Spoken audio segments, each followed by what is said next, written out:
Le Seigneur a quelque chose de particulier pour toi et moi. Amen.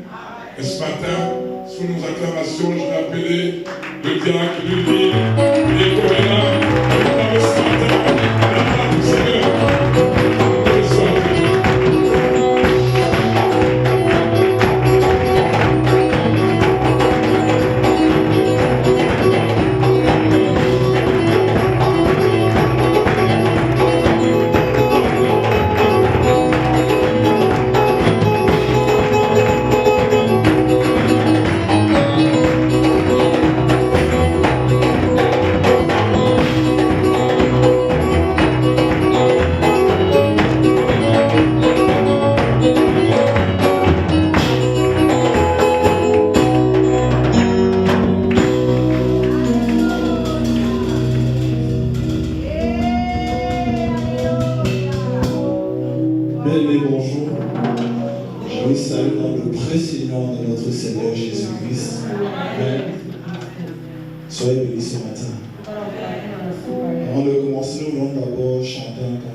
Remplis ma bouche, Papa, et que je sois dans la justesse des mots, Papa, afin de traduire et de dire le message que tu as pour ton peuple ce matin, dans les attitudes des faits, Père. Que ce soit point ma chair, ô Dieu Papa. Je proclame que je suis soumis à toi, esprit, corps et âme. Que le moi se taise ce matin et que tu prennes la première place. À toi l'honneur, à toi la puissance, à toi la sainteté, à toi la seigneurie, toi qui règnes d'éternité en éternité. Et cela au nom de Jésus-Christ. Amen. Est-ce que nous pouvons acclamer au nom de Jésus?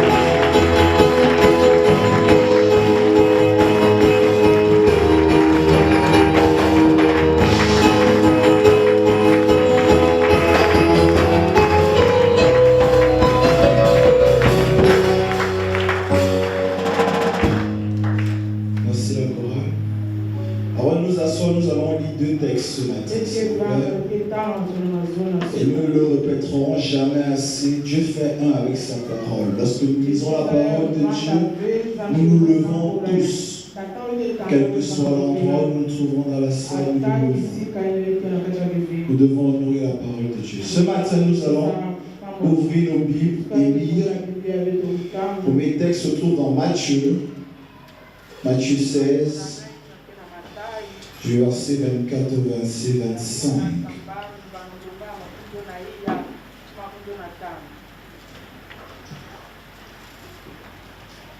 Alors Jésus dit à ses disciples, si quelqu'un veut venir après moi, qu'il renonce à lui-même, qu'il se charge de sa croix et qu'il me suive. Car celui qui voudra sauver sa vie la perdra.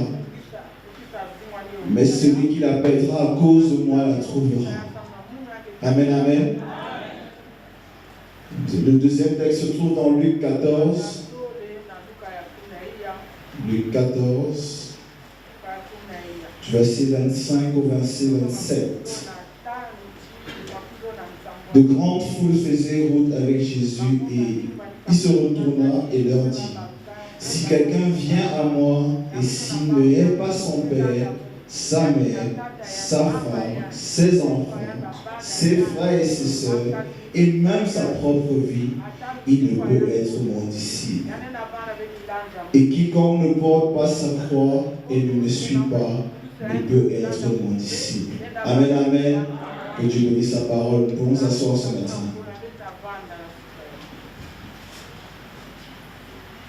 Je vous salue encore une fois de plus. Amen.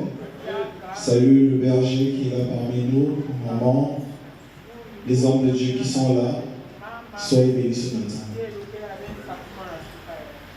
Depuis le début de l'année, le Seigneur a donné une directive. Voilà, bouche son serviteur.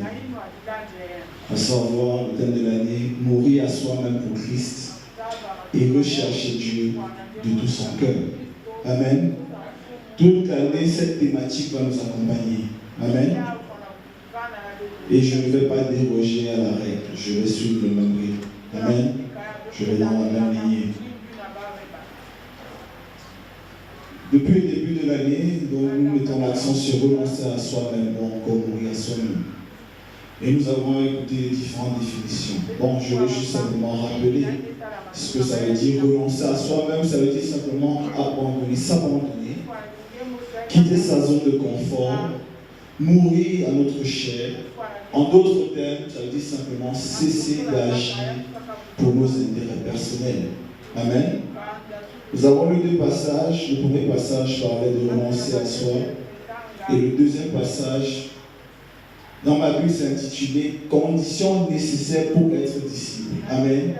Je crois bien que si nous venons tous les dimanches à l'église, c'est parce que nous voulons nous identifier comme étant les disciples de Christ. Amen. C'est quoi un disciple? La définition la plus simple du disciple, c'est quelqu'un qui reçoit un enseignement d'un maître et qui fait ce que le maître lui demande de faire. Amen. En plus simple, c'est ça un disciple. Est-ce qu'il y a des disciples de Jésus-Christ ici? Normalement, toute la salle devait lever le bras, je suppose, parce que si nous sommes là, c'est parce qu'on ne perd pas le temps. Est-ce qu'il y a des disciples de Christ ici dans la salle? Amen. Amen, amen. Renoncer à soi-même, ça concerne quoi exactement? La Bible, dans tout le long, lorsqu'on parcourt la Bible nous parle de renoncer à nous-mêmes par rapport à un certain type d'œuvre, les œuvres de la chair. Amen. Nous allons lire 3 passages. J'aurai besoin de l'aide du frère de l'ancien Hugues qui va m'aider de temps en temps. Je vais commencer par Galates 5 du verset 19 au verset 21. L'ancien Hugues, tu peux préparer Colossiens 3 verset 5 à verset 8. Nous allons lire 3 passages et puis je vais commencer par là. Donc nous pouvons tourner nos Bibles dans Galates 5 verset 19 à verset 21. Pour les habitués de la Bible, c'est un passage qui est assez commun quand même. Amen.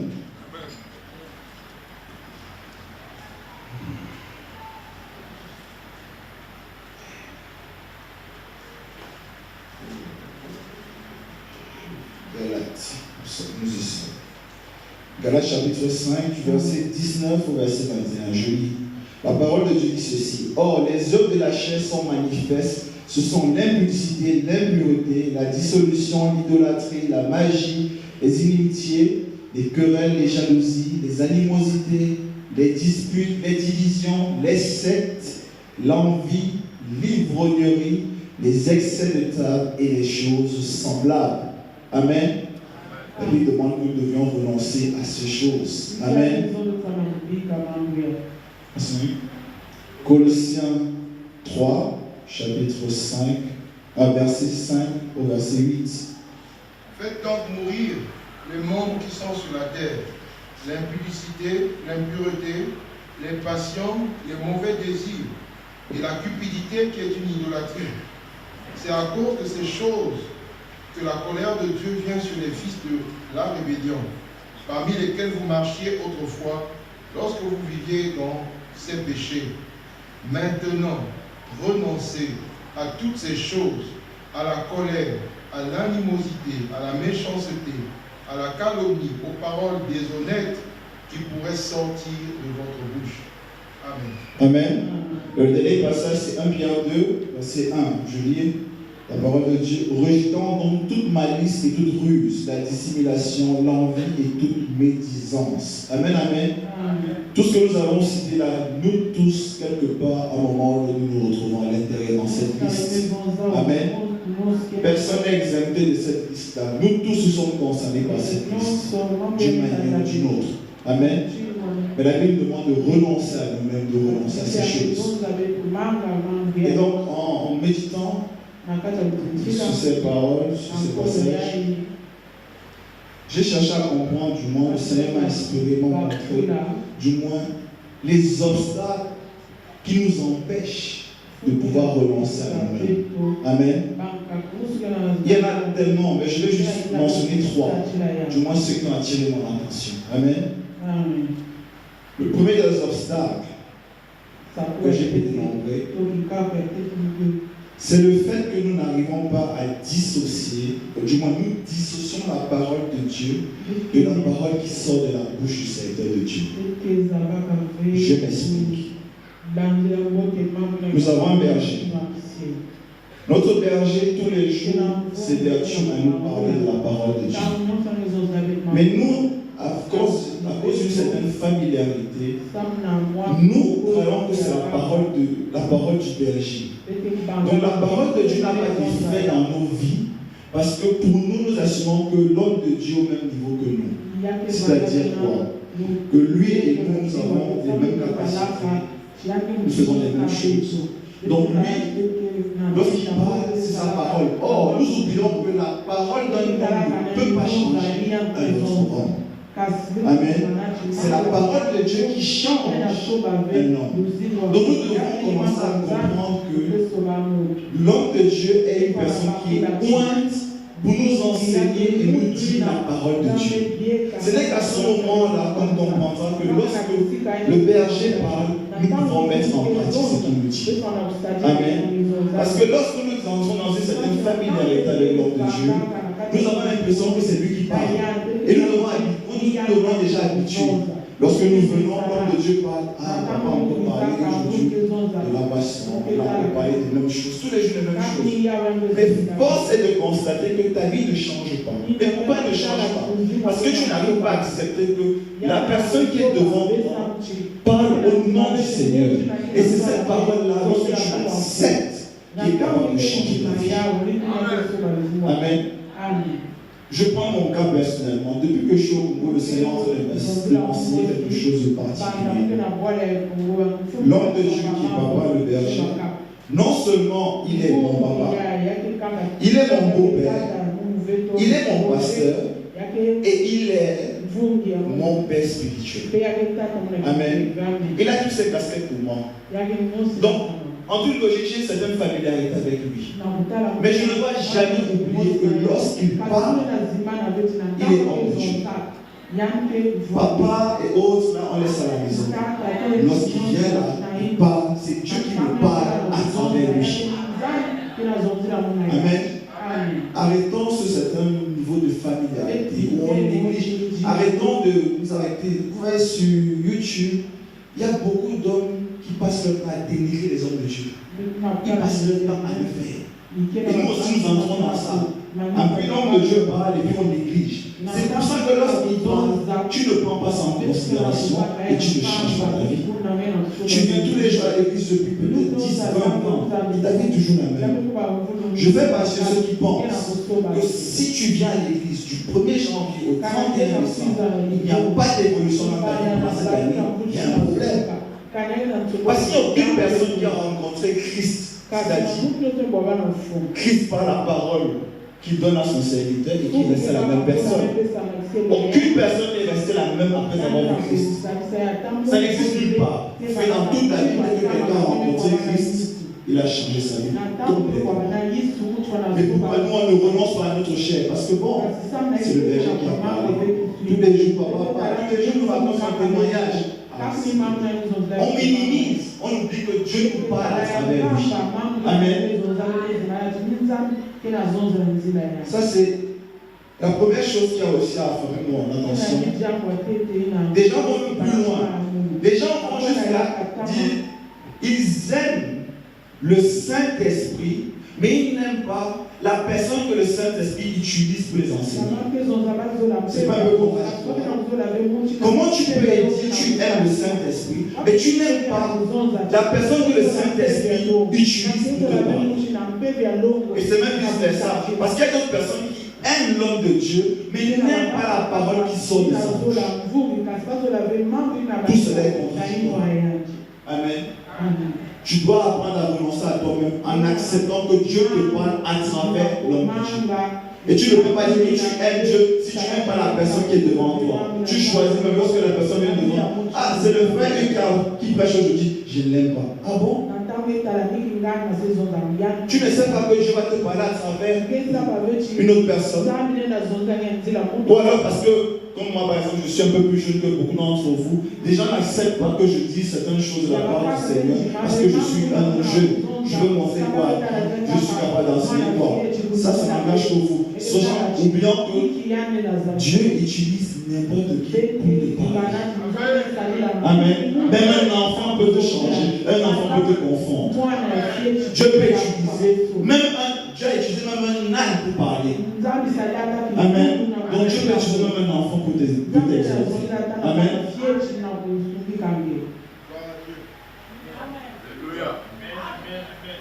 Le berger parle tous les jours ici.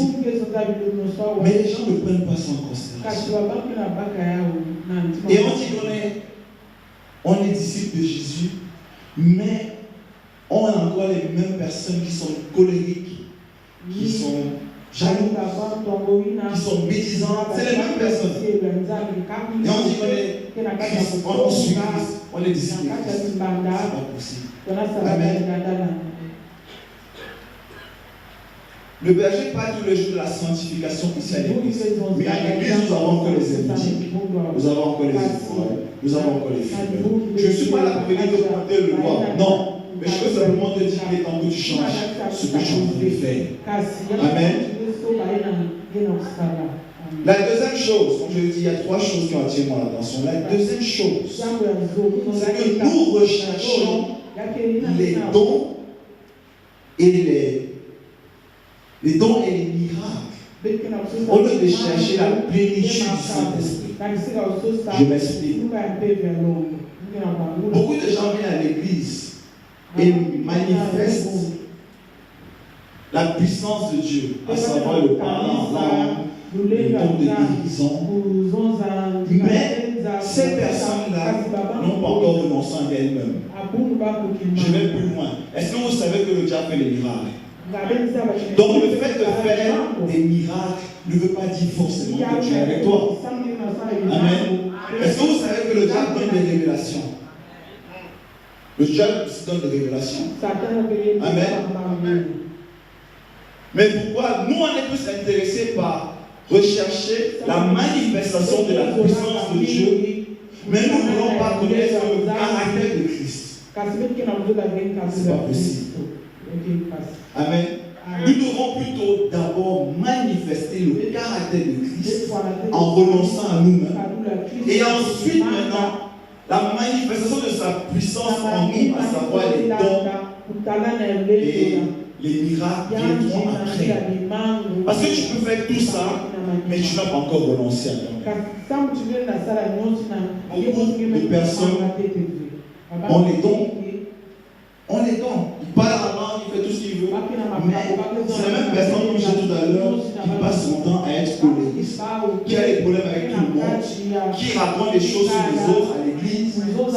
C'est toi-même qui as les dons. Hein. Mais quand tu pries, tu imposes les mains, les malades sont guéris. Mais dans ton fond, tu es la même personne encore qui escroque les autres. Tu escroques tes frères. Tu racontes des mensonges, tu médites sur telle personne. C'est toi même encore qui est à l'église. Et quand on dit rabababa, tu es encore à l'intérieur. Donc le fait de parler en langue et le fait de poser les mots malades n'est pas forcément que tu as déjà renoncé à toi-même. Amen.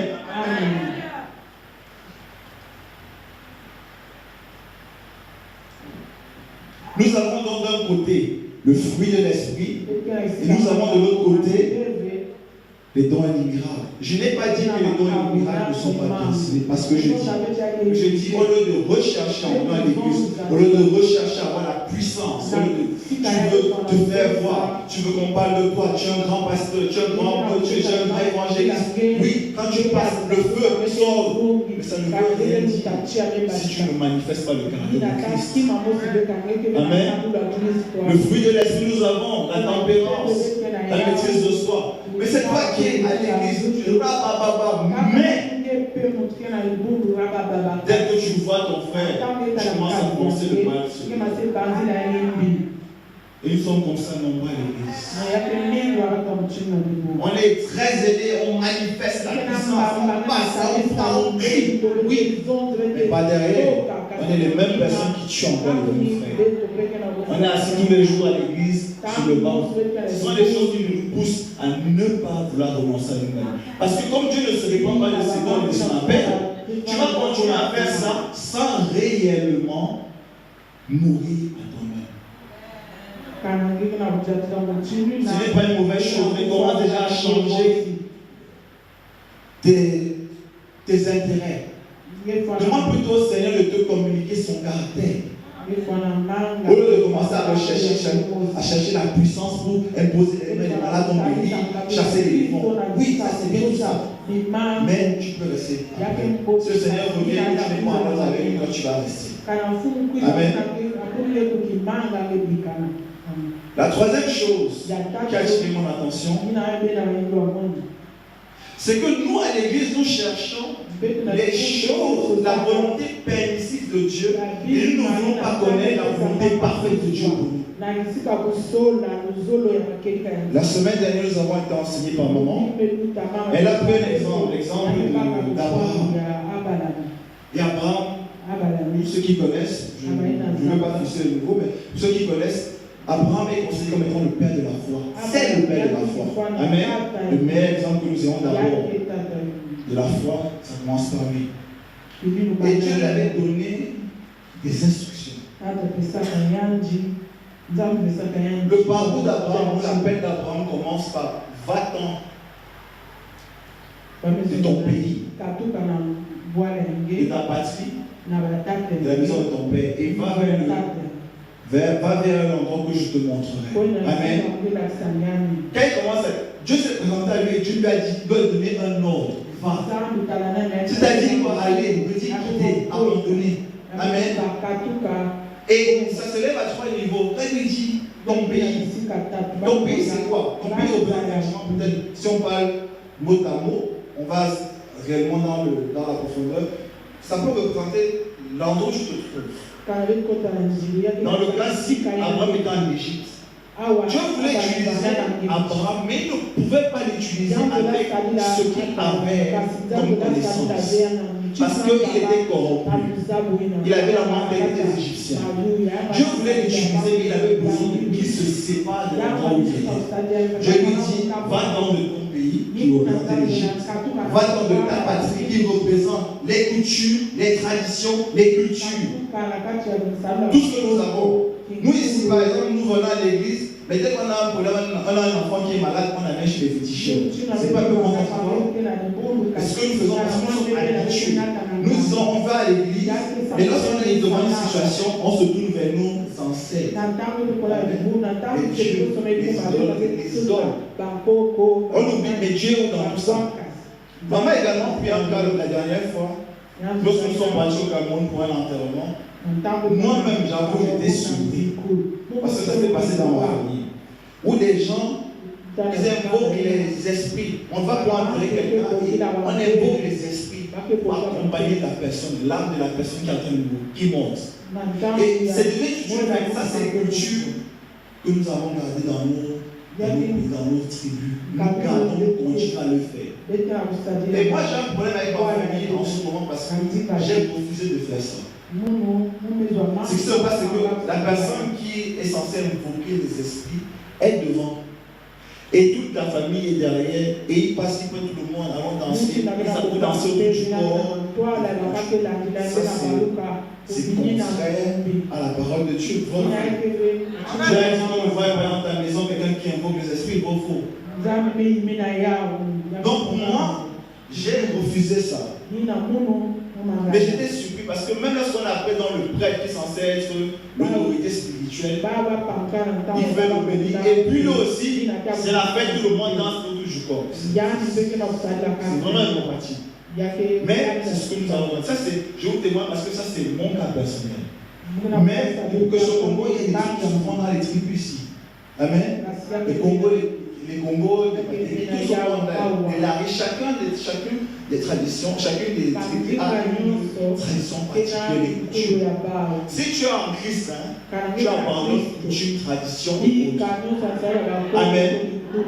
Tu ne fais pas comme les autres. Amen.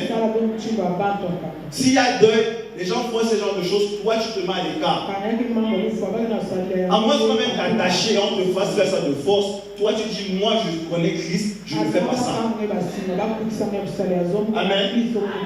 Mais parce que nous avons peur au nom des sorciers. Qu'est-ce que les sorciers peuvent faire? Amen. Si tu as dit que tu suis Christ, et tu fais ce qu'il te dit de faire, et tu te la tradition où tu mets autre, abandonne ça.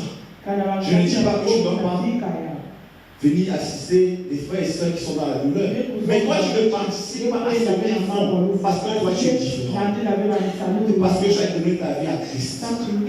Amen. Est-ce qu'on me suit? Concernant toujours Abraham, il y a quelque chose qui nous marque encore. Dieu lui dit de partir. Qu'est-ce qu'il fait? On dit il obéit, mais quand il part avec l'autre. Amen. Parce qu'on lui a dit de sortir également de la maison de son père. C'est-à-dire la famille proche.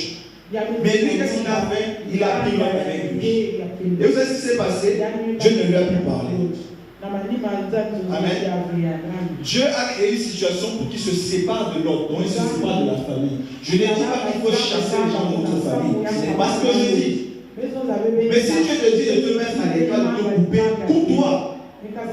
Parce que Dieu sait ce qui est bon pour toi. Amen. Tu peux être dans l'élément de la famille et être complètement coupé de ce qu'ils font. Amen. Donc il va en Égypte, il arrive à Canaan et puis il va en Égypte. Et puis là-bas, il y a aussi il sort un mensonge, comme quoi Sarah et sa soeur, il ne va pas prendre dedans, mais c'était sa devise, dans ce cas, elle est sa femme. Et on l'a présent, on l'a accueilli. Quand Pharaon s'est rendu compte de ça, Pharaon l'a chassé, qu'est-ce qu'il a fait?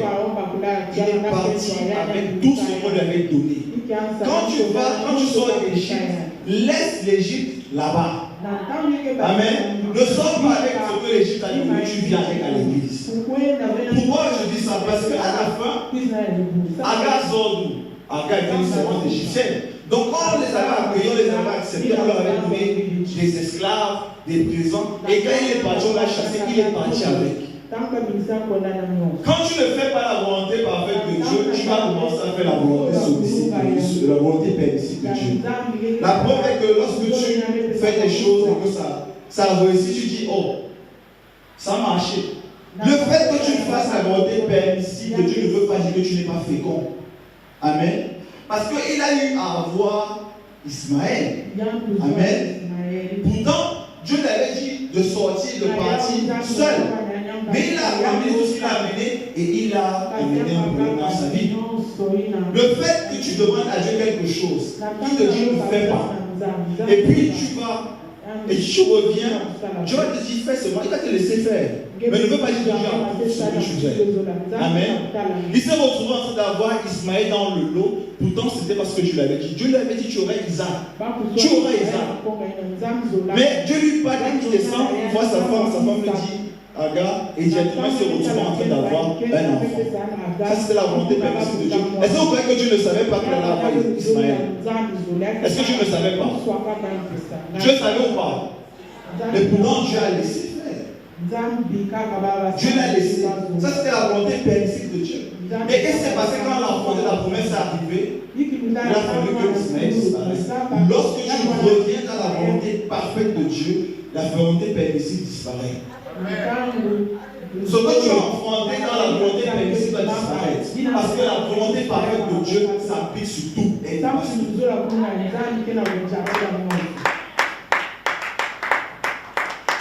La volonté parfaite. Nous venons à l'église parce que nous voulons la volonté permissive. Dieu te dit par exemple, n'épouse pas cet homme, n'épouse pas cette femme. Tu viens, tu fais 40 jours de jeûne et de prière, tu reviens voir Dieu. Dieu, je vais épouser cet homme. Qu'est-ce que tu crois que je vais te dire? Il va te laisser. Il ne va pas s'opposer.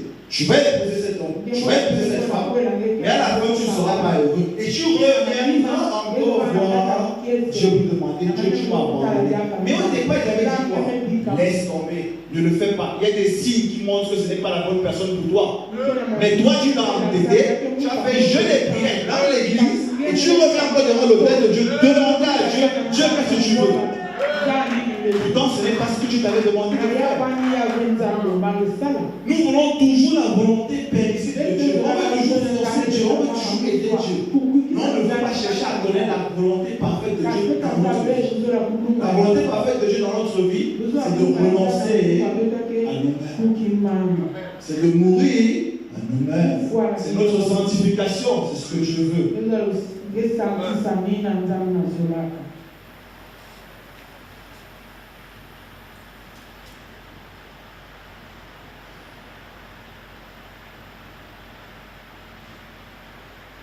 Ces trois points que j'ai énoncés m'amènent au cœur même du message ce matin. Le cœur de ce message, c'est quoi? La crucifixion. Amen. Renoncer à soi, c'est l'œuvre de la croix. Amen.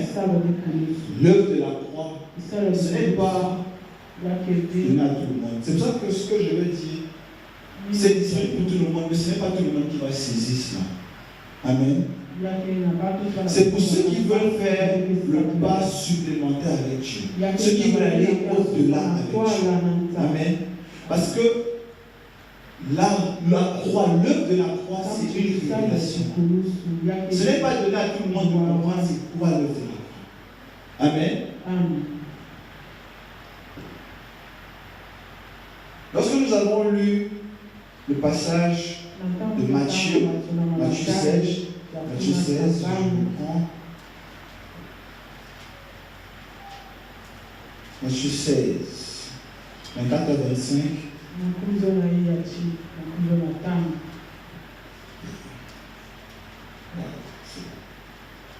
Matthieu 16, on lit le verset 24 et le verset 25. Il est dit ici, oui, il est dit, car celui qui voudra sauver sa vie la perdra, mais celui qui la perdra à cause de moi la trouvera. Est-ce que ça ne paraît pas un peu contradictoire? Comment si tu veux sauver ta vie, tu vas la perdre? Mais si tu la gardes en Jésus-Christ, tu vas la retrouver. Ça paraît contradictoire. Pourquoi? Parce que dans la mentalité humaine, l'homme doit être au centre et faire tout pour posséder, pour avoir, il doit faire des efforts. Ce que Dieu nous demande de faire, c'est de nous abandonner à lui et de nous laisser conduire par lui. C'est pour ça qu'il dit que si quelqu'un perd sa vie en lui, ou alors pour lui, il va la retrouver devant, à savoir la vie éternelle. Mais si tu veux sauver ta vie ici sur cette terre, tu vas la perdre, tu vas manquer le salut. Amen. C'est assez contradictoire, mais c'est important que nous comprenions cela.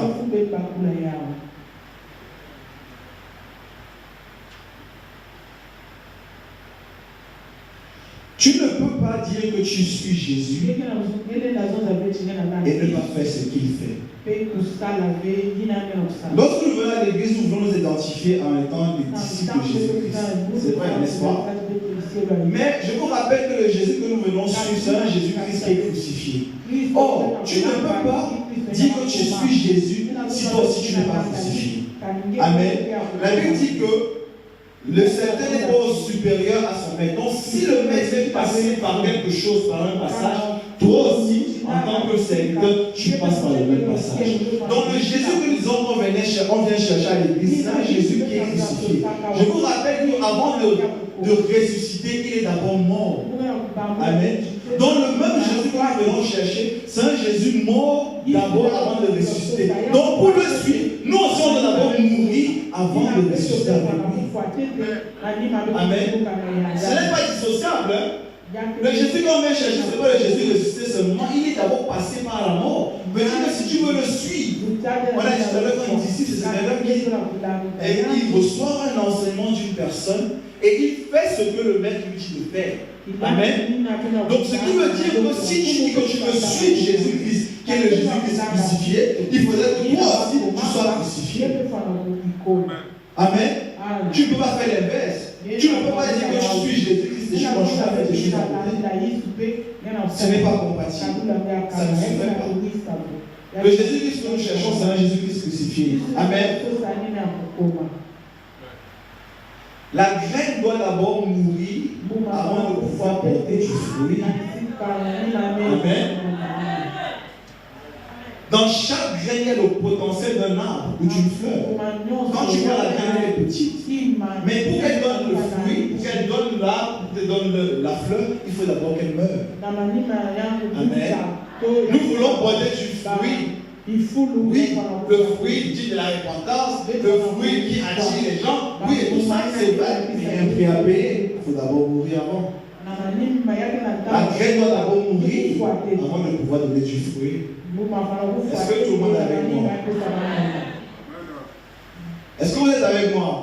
Est-ce que j'ai les disciples de Christ ici dans la salle? Vous n'avez pas l'air enchanté. Je n'entends pas vraiment vos voix. Est-ce qu'il y a les disciples de Christ dans la salle? Vous êtes prêts à marcher, à crucifier la chair? Amen. Tout le monde a un parfum, n'est-ce pas? Bon, vous connaissez le parfum, on n'a pas de parfum.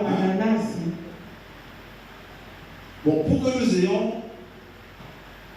la senteur, la vraie senteur du parfum, il faut que tu casses la bouteille. Amen. Parce que ce que nous avons avec le parfum, c'est une petite quantité du parfum, n'est-ce pas? Quand tu as une petite quantité. Mais si tu veux réellement sentir l'odeur, il faut que tu casses la bouteille. Quand ça se répand, ça se répand partout. Amen. Je vais vous montrer quelque chose. Il y a quelque chose qui a attiré mon attention aussi. Dans les 4 évangiles, on raconte l'histoire de la dame qui a essuyé, la prostituée qui a essuyé les pieds de Jésus-Christ. Avec le parfum. N'est-ce pas? Dans les 4 évangiles, ça prend plusieurs tournures, ça peut être une personne, dans une autre version, c'est une prostituée. Donc, ce que je veux vous montrer ici, c'est qu'il n'y a que dans Marc, on va lire ça ensemble pour comprendre ce que je veux dire. Il y a Marc 14. Ce que je veux dire se trouve dans Marc 14. Marc 14, du verset 3 au verset 9.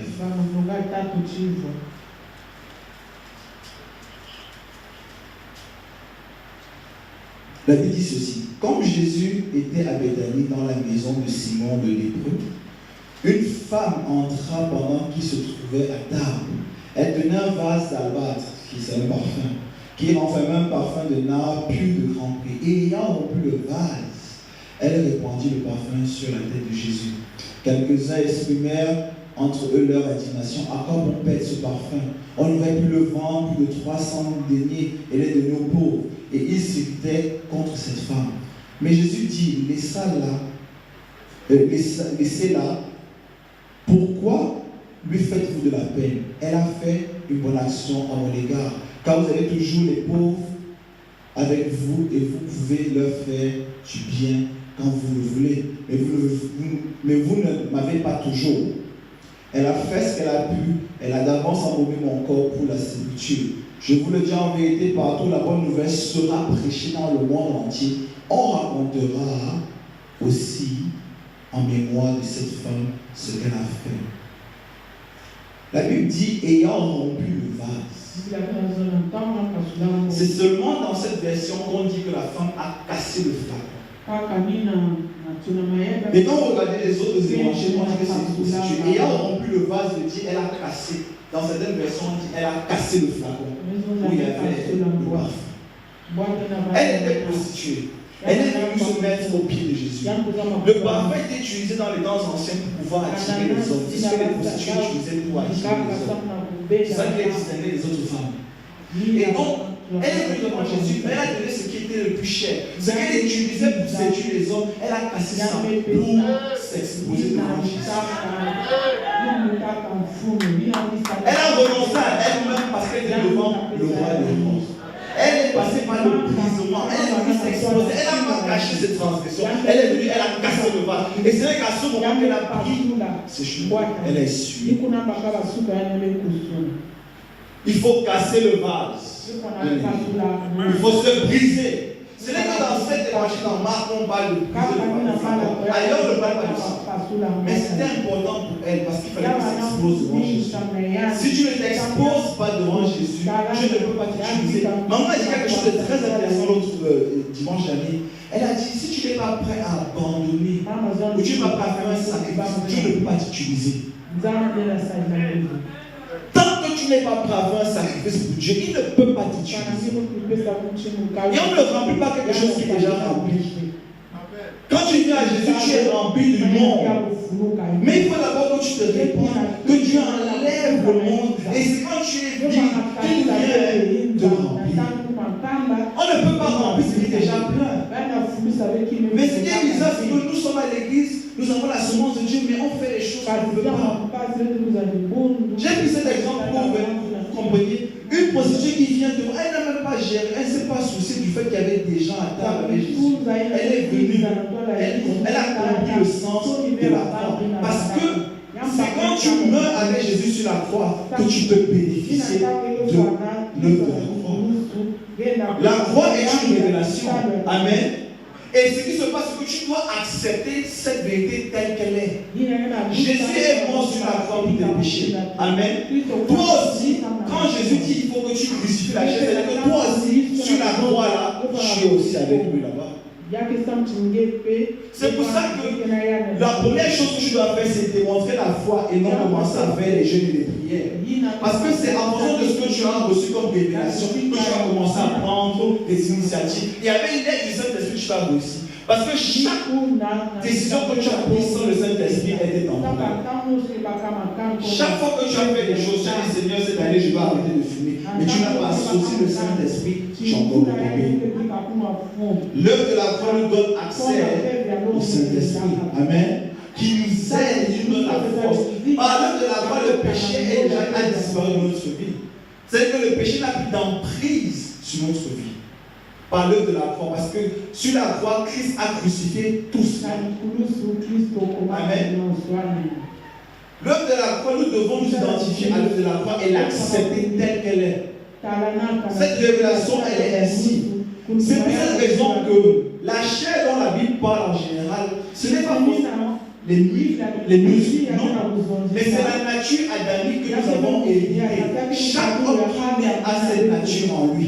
Pour que l'œuvre de la croix soit complète, il a fallu que quelqu'un vienne, que Dieu se fasse chair, mais pas de la chair d'un homme, mais de la semence de l'esprit. Amen. Pour que l'œuvre de la croix soit complètement parfaite et complète, il a fallu que Christ soit parfait. C'est pour ça que lui était parfait, il était complet. D'où lorsque tu viens, tu dis à Seigneur, Seigneur, vraiment, je n'arrive pas. Je vais m'identifier à toi. J'accepte que je suis mort sur la croix. C'est ainsi que je reçois la force pour pouvoir surmonter les problèmes. Parce que Christ était parfait, il n'a pas péché. C'est pour ça que lorsqu'il est allé sur la croix, il a même dit, non pas ma volonté, mais ta volonté. Et sur la croix, il a crucifié la chair. Il a dépouillé, il a exposé les œuvres des ténèbres. Donc le péché n'a plus d'emprise sur toi lorsque tu es crucifié. Lorsque tu crucifies la chair, le péché n'a plus d'emprise sur toi. Le problème, c'est que tu te rends compte que tu commences à faire des choses. Tu connais la parole de Dieu, mais tu as toujours quelque chose qui te pousse à faire le contraire de la parole de Dieu. Parce qu'il y a la nature adamique dans chaque d'entre nous. Amen. Cette nature a toujours nous poussé à faire les choses contraires à la volonté de Dieu. Toujours. Sans exception. La seule personne qui a échappé à ça, c'était Jésus-Christ. C'est pour ça que lorsqu'il est mort sur la croix, maintenant nous avons accès avec lui. Parce que nous avons été ensevelis, nous avons été crucifiés avec lui. Maintenant nous vivons en nouveauté de vie. Maintenant nous pouvons avoir la vie de Christ en nous. Maintenant nous pouvons faire les choses comme Dieu veut. Arrêtez de faire les choses comme la chair veut.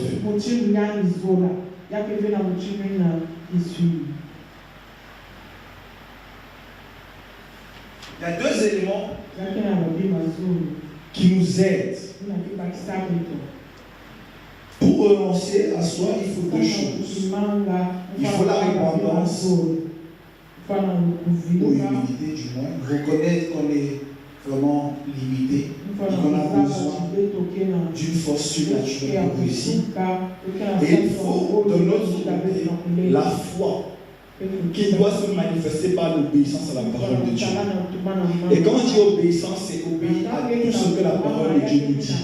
Non pas sélectionner une partie et rejeter une partie. Renoncer à soi-même, ce n'est pas un processus qu'on a fait une fois et on s'arrête. Non.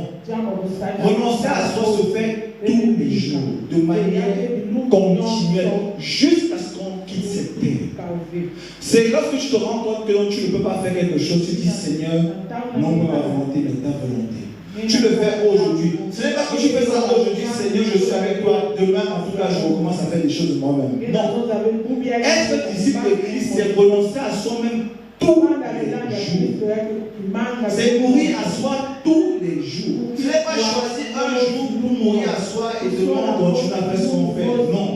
Mourir à soi, c'est un style de vie. C'est pour ça que la vie chrétienne, c'est un mode de vie, c'est un style. Lorsque tu t'engages avec Christ, c'est pour la vie. Ce n'est pas pour faire encore des mythos, non. C'est que tu te laisses conduire par Dieu. Ou du moins tu te laisses conduire par le Saint-Esprit. C'est que chaque jour tu crucifies la chair. Chaque jour tu dois crucifier la chair. Il n'y a pas un jour qui passe sans que tu ne dois crucifier la chair. Tu dois crucifier la chair chaque jour. Amen. C'est un processus continuel. Du moins c'est à ça que tu t'es engagé lorsque tu as décidé de suivre le Seigneur.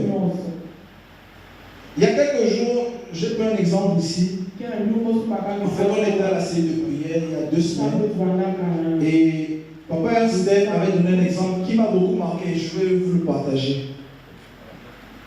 Imaginez vous attacher, je prends un carton par exemple, derrière une voiture. Amen. Et que la voiture démarre. Qu'est-ce qui se passe pour le carton? Dis-moi un peu, qu'est-ce qui se passe pour le carton lorsque la voiture démarre? Et le carton est attaché à la voiture. Mais qu'est-ce qui se passe? Quelle que soit la direction que la voiture va prendre, le carton va suivre. Le carton ne fait pas sa volonté. Parce qu'il ne peut pas faire sa volonté. Il est attaché à la voiture. Dans notre cas, la voiture c'est qui? C'est Jésus. Si Jésus nous fait passer même par des épreuves difficiles, on doit l'accepter parce qu'on a crucifié la chair. Le carton n'a pas son mot à dire, le carton est attaché. Si même on est dans les trous, le carton entre. Si la voiture roule et c'est en pleine pluie, la pluie va tomber sur le carton, gros faux. Le carton n'a pas son mot à dire. Est-ce que tu es prêt à être un carton derrière Jésus? Est-ce que tu es prêt à suivre réellement Jésus? Quand tu dis que tu es disciple de Christ, est-ce que tu es prêt à le faire? Est-ce que tu es prêt à le faire? C'est-à-dire que tu ne le fais pas ta volonté. Même Christ a renoncé à lui-même. Je te le montre. Il a renoncé à sa souveraineté. Il est venu sur cette terre. Il aurait pu refuser la croix. Il m'a marié au Seigneur, dit si c'est possible, Seigneur, ôte cette coupe de moi. Mais non pas ma volonté, mais ta volonté. Même Christ a renoncé à lui-même pour faire la volonté de Dieu. Est-ce que toi tu es capable de renoncer à toi-même pour faire la volonté de Christ? Tu es capable de le faire?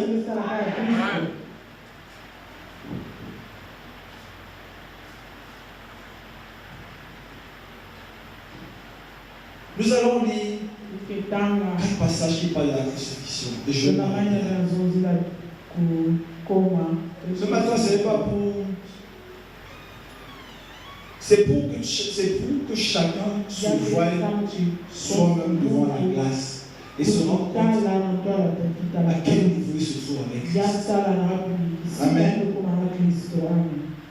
Papa, tu peux préparer pour moi, s'il te plaît, Galates 5, verset 24. Moi, je vais lire Galates 2, verset 20. Vous pouvez noter ça, vous allez lire à la maison. C'est une expérience personnelle. La marche de chrétien, c'est personnel. Ça n'a rien à voir avec ton voisin, la personne qui est assise à côté de toi, non. Ça a tout à voir avec toi et ton engagement avec Christ. Amen. Galates chapitre 5, verset 24. Il est écrit: ceux qui sont en Jésus-Christ ont crucifié la chair avec ses passions et ses désirs. Amen. Qu'est-ce qui est écrit? Ceux qui sont à Jésus-Christ ont crucifié la chair avec ses passions et ses désirs. Tu as Jésus-Christ. Ça, c'est la question que Dieu te pose ce matin. Est-ce que tu lui appartiens? Tu as crucifié la chair. On dit ceux qui sont à Christ ont crucifié les passions. Tu es à l'église, mais tu continues à faire des choses que Dieu ne veut pas que tu fasses. Est-ce que tu as réellement crucifié ta chair? Et tu viens tous les dimanches, tu t'assieds là. Soit tu remplis les bancs, tu chauffes les bancs, ta vie ne change pas. Mais il faut que ça te dérange, il faut que tu changes. Il faut que ta vie, ta zone de confort ne te convienne plus afin de pouvoir changer. Amen. Il faut que tu sois content de ce que tu es en train de vivre. Parce que chaque jour tu viens, tu écoutes la parole de Dieu, tu peux le montrer. Donc quelque part, il y a un dualité entre la base et corps. Amen. Amen. Galates 2, verset 20. Je vais lire. Papa, et tu peux aussi lire, s'il te plaît, pour moi, Galates 6, verset 14. Galates 6 au verset 14. Pour ce qui me concerne, loin de moi la pensée de me glorifier d'autre chose que la croix de notre Seigneur Jésus-Christ, par qui le monde est crucifié pour moi, comme je le suis pour le monde. Amen. Amen. Passage. Le troisième passage, c'est celui-ci. Et quand je le lisais, je crois qu'il a pris une autre dimension. En fait, j'ai vu différemment. Galates 2, verset 20 dit ceci: j'ai été crucifié avec Christ. Et si je vis, ce n'est plus moi qui vis, c'est Christ qui vit en moi. Amen. Ce n'est pas un passage que nous avons bien répété. Très souvent à l'église, c'est plus moi qui vis, c'est Christ qui vit en moi. On oublie que la phrase commence par j'ai été. Amen. On s'accapare seulement de l'autre partie. C'est le moi qui vit, c'est Christ qui vit en moi. Non, ça ne s'arrête pas là. Ça commence d'abord par j'ai été Christ. Amen. Pour que Christ vive en toi, ce n'est plus moi qui vis, c'est Christ qui vit en moi. Pour que Christ vienne vivre en toi, il faut d'abord que tu aies été crucifié. Amen. C'est ça que j'ai parlé tout à l'heure. L'œuvre de la croix, c'est une révélation. Le dernier passage, c'est Romains 6. Vous pourrez lire ça à la maison. C'est dans vos Bibles. Vous pouvez la lire vous-même. Vous allez vous rendre compte que ça vous parle à vous-même d'abord. Amen. Romains 6, verset 6. Romains 6, verset 6 dit ceci. Sachant que notre vieil homme a été crucifié avec lui, qui Jésus, afin que le corps du péché fût détruit, pour que nous ne soyons plus esclaves. C'est pour ça que j'ai dit tout à l'heure que lorsque tu es crucifié, le péché n'a plus de pouvoir sur toi. Parce que tu as été crucifié avec Christ. Le péché n'a plus d'emprise sur toi. Le verset 11 du même chapitre dit ceci. Ainsi vous-même, regardez-vous comme mort au péché et comme vivant pour Dieu en Jésus-Christ. Donc pour être vivant en Dieu, pour être vivant pour Dieu en Jésus-Christ, il faut d'abord avoir été mort au péché. Amen, amen. J'espère que le Seigneur a parlé à quelqu'un ce matin. Ne me regarde pas. Ne pense pas seulement qu'il t'ait parlé. Si ce que le Seigneur a dit ce matin t'a touché, prends le temps de te ressaisir de ta marche. Amen. Moi, je vais m'arrêter. Je vais juste faire un appel. Je vais appeler l'homme de Dieu, papa, qui va prier pour cette personne, qui elles sont prêtes, qui ont compris qu'elles ont d'abord besoin d'être crucifiées avec Christ avant de dire qu'elles sont disciples de Christ. Amen. Être disciple de Christ, c'est bien, c'est un prix à payer, mais tu ne peux pas l'atteindre si tu n'as pas d'abord crucifié ta chair. Alors ce matin, je ne fais qu'un seul appel. Un seul, pas plusieurs. Un seul. Est-ce qu'il y a des personnes ici dans la salle qui sentent qu'elles ont marché avec le Seigneur, mais jusqu'à présent n'ont pas encore réussi à crucifier la chair? Elles se rendent compte que leur vie n'est pas au stade où elle devait être. Qu'elles ont accusé beaucoup de retard, toujours avec les choses contre la parole de Dieu. S'il y a des personnes qui sont dans la salle, vous pouvez vous lever. Venez, l'homme de Dieu va prier. Chaque jour nous donne son témoignage de ce qu'il était et de ce qu'il était. Est-ce que toi, depuis que tu donnes ta vie à Dieu, on est capable de dire tu étais comme ça avant et maintenant je suis comme ça? Qu'avant tu étais comme ça, maintenant tu es différent. Est-ce qu'on est capable de dire ça? Est-ce que ton témoignage te précède partout où tu pars? Ou quand tu passes devant, tu marches, c'est les voisins qui te regardent. La sœur là, non. Oh, le frère là, non. Le frère là, dans votre église, ah non, non, je ne veux pas. Je veux déjà témoigner ça ici une fois. Que là où on priait à l'époque, en Afrique du Sud, il y a une sœur qui était responsable des chants. On a invité quelqu'un à l'église, il est venu. Et quand il arrive, il a vu la sœur chanter. Il est resté. Il a écouté la parole. À la fin, il m'a dit il ne viendra plus dans l'église. Vous savez pourquoi? Parce que la sœur qui était leader des chants était en boîte de nuit avec lui. Il a dit si elle est leader des chants et elle était en boîte avec moi et le lendemain elle vient chanter, moi je ne viens plus dans votre église. Est-ce que ton témoignage te suit comme ça? Est-ce que tu fais ce que je te demande de faire ou alors tes œuvres, ce que tu fais chaque jour au quotidien, ceux qui t'entourent sont capables de dire toi tu vas à l'église mais comment je ne vais pas chrétien? Ce matin, je m'adresse à quelqu'un. Si tu sais Que tu as déjà marché avec le Seigneur, cela va marcher. Tu as besoin que le Seigneur t'aide à crisper sa chair. Viens devant. S'il y a personne qui n'a pas de problème, en tout cas, moi je suis le premier. Je me mets devant et je vais appeler l'homme de Dieu. Que Dieu vous bénisse.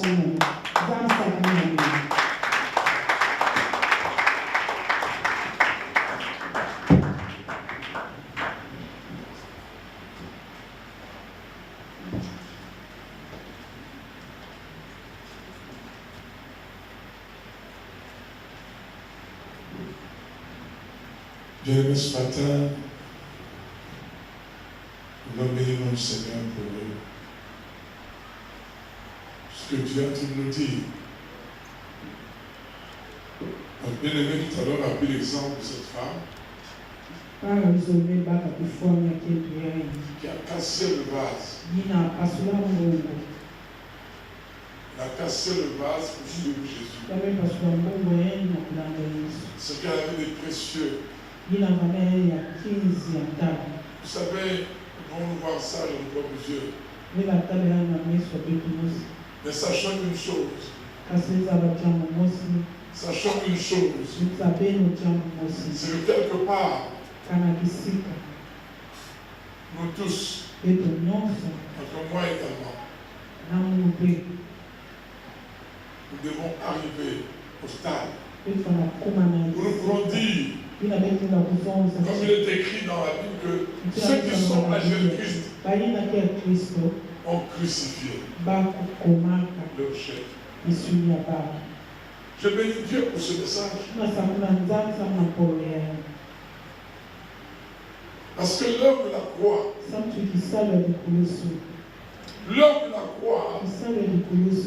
Jésus dit que celui qui me suit, qui renonce à lui-même, qui prenne sa croix et qui me suit.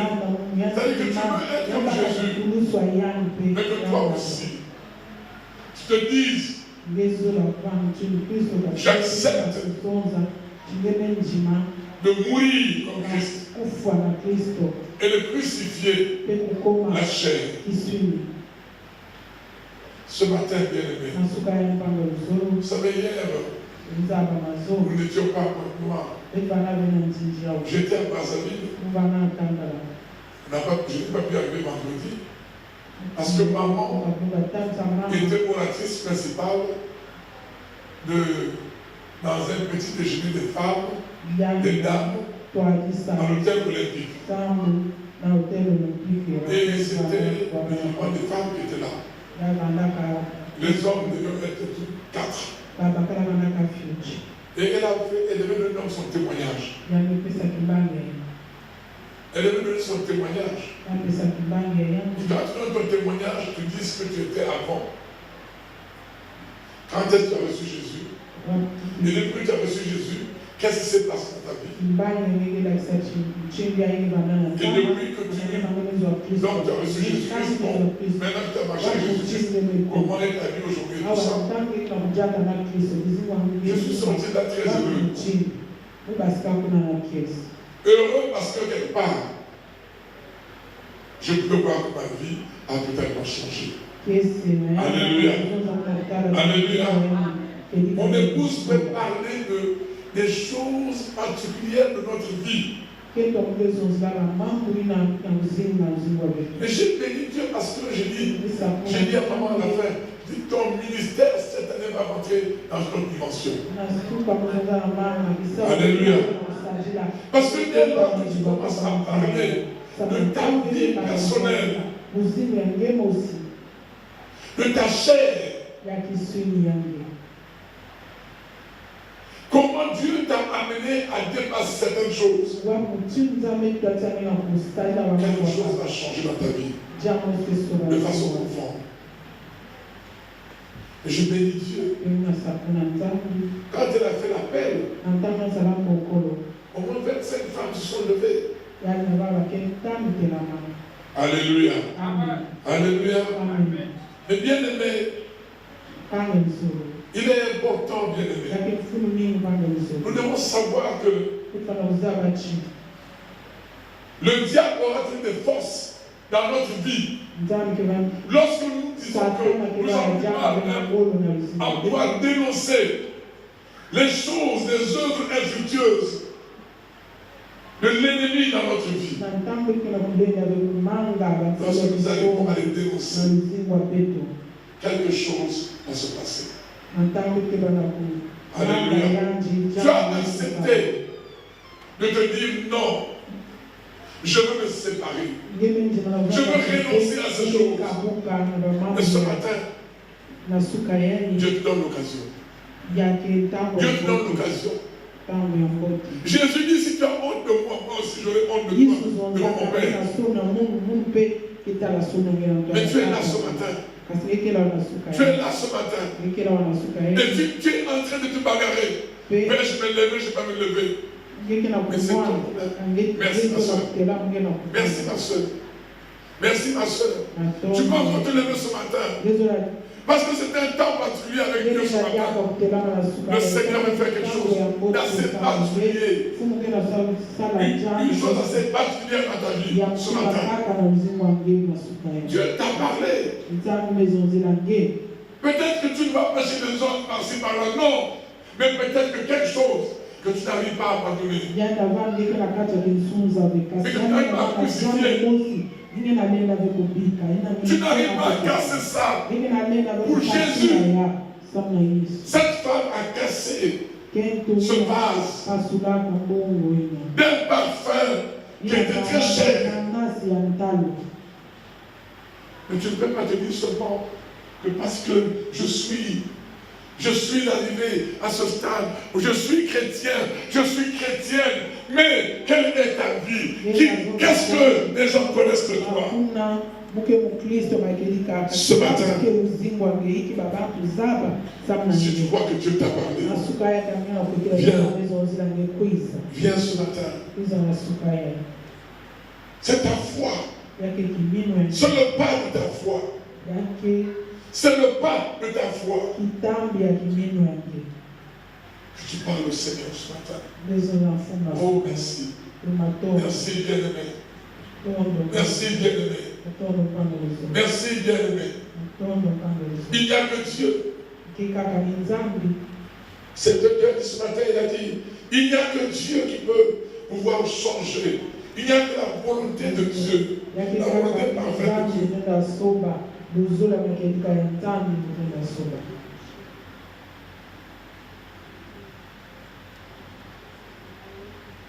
J'appelle Frère Hugues. Ce matin, quelqu'un lève ses yeux vers le matin. Le secours ne vient que de Dieu. Ton secours viendra de Dieu seul. Ton secours ce matin vient de Dieu seul. Mais là où tu es, que ton cri monte vers Dieu. Et dis au Seigneur ce matin, il n'y a que toi pour me délivrer.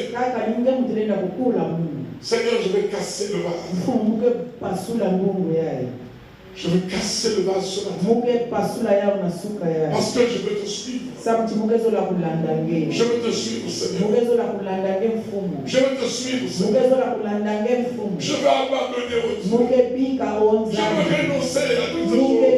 Merci, mon frère. Je veux renoncer à ces choses. Alléluia. Oh Jésus. Oh Jésus.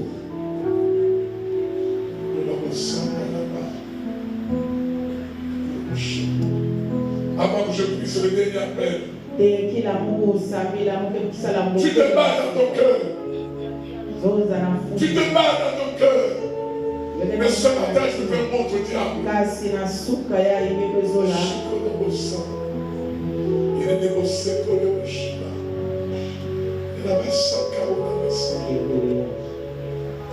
il est négocié pour le sang. Alléluia. Oh Dieu. Oh Nzambi.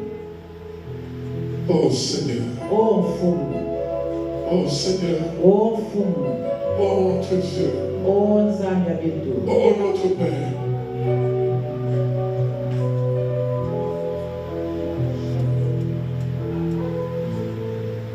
Tu es notre Dieu. ngekele nzambi abetu C'est toi qui ramènes à la vie ce qui est mort. ngemote kupesaka luzimu ina lisika mekufua C'est toi qui es venu libérer les captifs. ningemote kena kukula bayina Et rendre libres les opprimés. ngekena kukula bayina C'est toi qui es venu proclamer la liberté des prisonniers. za kuwakisa Et ce matin, mon Dieu bayina Père, mekukangana tu es là. ngekele awa Tu es là, Seigneur. ngekele awa mfumu Seigneur, fais grâce ce matin. musala levo na suka Ne yake serait-ce que, oh Dieu Père, sala levo na suka ya itatu